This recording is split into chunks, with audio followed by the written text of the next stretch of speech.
تو ہم جب غور سے دیکھتے ہیں تو ہمارے دین سے ہماری دوری اتنی ہو گئی ہے کہ اس کو ناپنے کے لیے ہر پیمانہ چھوٹا پڑ جاتا. دین کیا ہے اور ہم کیسے ہیں؟ یہ مہینہ ربیع الاول کا مہینہ ہے اور آج 12ویں تاریخ ہے. ملک میں بہت ساری جگہ جلسے جلوس ہو رہے ہوں گے اور اس کا عنوان جلسہ سیرت النبی بھی ہوگا. کہیں کہیں جلسے میلاد النبی بھی ہوگا. کہیں کہیں ملک میں جلوس نکلے ہوں گے. اللہ حفاظت فرمائے، بہت سارے موقع پرست ایسے موقع پر فساد بھی کر دیا کرتے ہیں. اللہ حفاظت فرمائے مسلمان بھائیوں کی، ملک کے ہر باشندے کی. لیکن جب ہم صحیح دین کو دیکھتے ہیں اور پھر اپنی تصویر دیکھتے ہیں تو ہم سے ہماری ہی تصویر پہچانی نہیں جاتی. نبی پاک صلی اللہ علیہ وسلم کی خوبصورت سیرت جو قرآن کی سب سے مکمل تفسیر ہے. اللہ کی کتاب قرآن شریف کی سب سے مکمل تفسیر کیا ہے؟ رسول اللہ کی زندگی ہے. رسول اللہ صلی اللہ علیہ وسلم کی سب سے مکمل سیرت کون سی ہے؟ اللہ کی کتاب ہے. اللہ کی کتاب قرآن شریف کو، جس کی شروعات آپ مکتب میں بیٹھ کے الف با تا سا سے کرتے ہیں، اس قرآن کو جب تک کوئی آدمی رسول پاک کی سیرت، آپ کا طریقہ زندگی، آپ کی زندگی کو نہیں جانے گا، اس قرآن کو نہیں سمجھ پائے گا. اور جب تک قرآن کریم کو صحیح معنوں میں اگر وہ سمجھنا چاہے گا تو محمد الرسول اللہ کی زندگی کو پڑھے گا تبھی سمجھ پہ آئے گا. آپ میں علماء بیٹھے ہوئے ہیں، میں آپ کو اشارہ کرتا چلتا ہوں. قرآن میں لفظ ناس آیا ہے، الگ الگ مقام میں الگ الگ معنوں کے لیے آیا ہے. ناس کہتے ہیں لوگ کے معنی کو، اور اسی قرآن میں ناس کی جمع اناس بھی آئی ہوئی ہے. قرآن میں مومن آیا ہے، الگ الگ موقع پر مومن کا الگ الگ معنی ہے، اس سے الگ الگ قوم مراد ہے. قرآن کریم میں لفظ کافر آیا ہوا ہے، الگ الگ مقام پہ الگ الگ طرح کے لوگ مراد ہیں. اور ہم اپنے بچوں کو مدرسے میں پڑھاتے ہیں کافر واحد ہے، اس کی جمع مذکر سالم کافرون آتی ہے. مسلم واحد ہے، اس کی جمع مذکر سالم مسلمون. لیکن قرآن کریم میں ایک جگہ کافر کی جمع کوافر بھی آئی ہوئی ہے. آپ علماء ہیں، اٹھا کر کے دیکھ لیجیے گا. قرآن کریم میں ایک لفظ استعمال ہوا ہے دابہ، 4 مقام پر آیا ہے. میں حافظ نہیں ہوں، 4 مقام پر آیا ہے. علماء کرام جا کر کے دیکھ لیں گے، چاروں مقام پر 4 الگ الگ معنی میں مراد لیا گیا ہے. آپ غور کر کے دیکھ لو.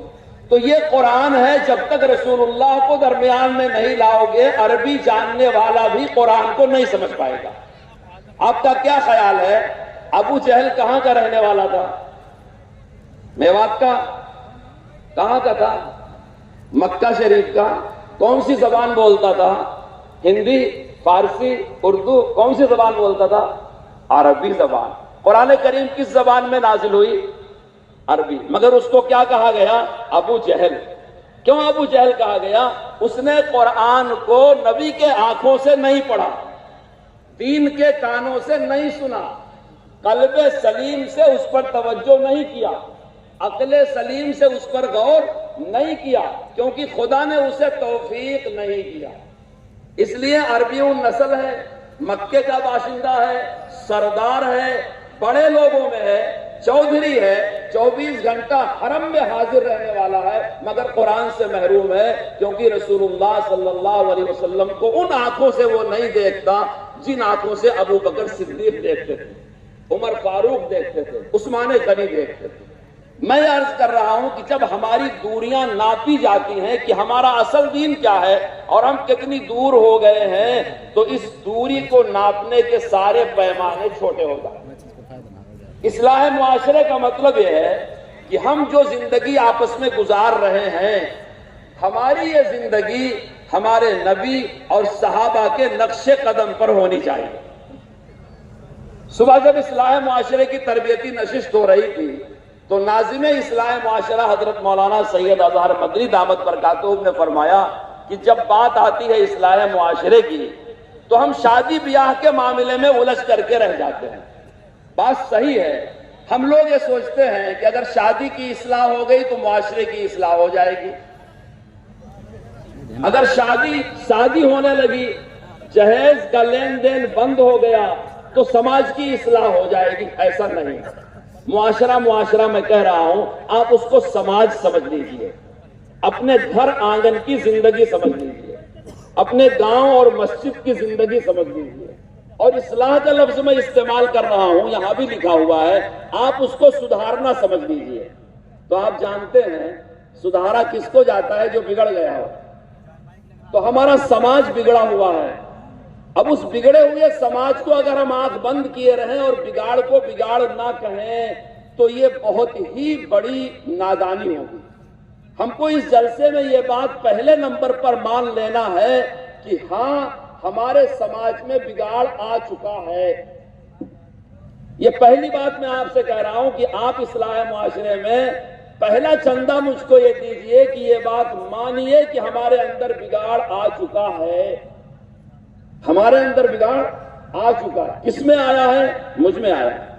کس میں یہ بگاڑ آیا ہے؟ میرے بال بچوں میں آیا ہے۔ کس میں یہ بگاڑ آیا ہے؟ میری آل اولاد میں آیا ہے۔ کس میں یہ بگاڑ آ گیا ہے؟ میرے کاروبار میں آ چکا ہے۔ کہاں یہ بگاڑ آیا ہے؟ میری مسجدوں میں، میری گلیوں میں، میرے محلوں میں، میری چوپالوں میں یہ بگاڑ آ چکا ہے۔ اب اس بگاڑ کے آنے کے بارے میں کسی دلیل دینے کی ضرورت نہیں ہے۔ یہ دیکھو چاند نظر آ رہا ہے، دن میں سورج بھی نکلا رہتا ہے۔ جتنا یقین یہ چاند کے نظر آنے کا ہے، آپ اتنے ہی یقین سے میری یہ پہلی بات مانیں کہ بگاڑ ہمارے اندر آ چکا ہے۔ مانتے ہیں کہ نہیں مانتے؟ آ چکا ہے۔ یہ وجہ کچھ بھی ہو، مگر ہم بگڑ چکے ہیں۔ اب میں آپ سے پوچھتا ہوں، بننا چاہیں گے یا نہیں؟ اس بگاڑ کو دور کرنے کا ارادہ کرتے ہیں یا نہیں کرتے؟ اچھا، ارادے کے ساتھ وعدہ کرتے ہیں کہ نہیں کہ بگاڑ دور کریں گے؟ یہ ارادے وعدے کا فرق میں نے ایک مرتبہ 3 دن کی جماعت میں سیکھا۔ ایک ساتھی کہنے لگا کہ مفتی صاحب، ارادہ کرتے رہو تو گناہ نہیں ہے، وعدہ کر کے نہ جاؤ تو گناہ ہے۔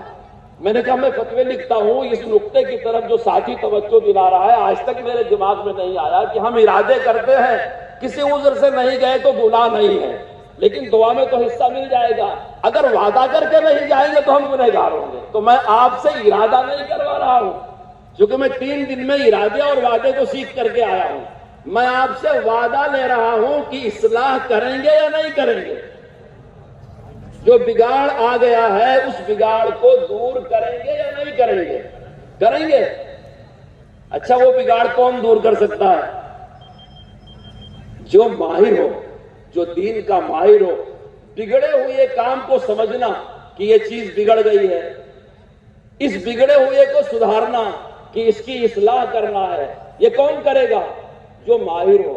اسی ماہر کو ہمارے یہاں عالم کہا جاتا ہے، بزرگ کہا جاتا ہے، اللہ والا کہا جاتا ہے، ہمارے مقتدی اور پیشوا کہا جاتا ہے۔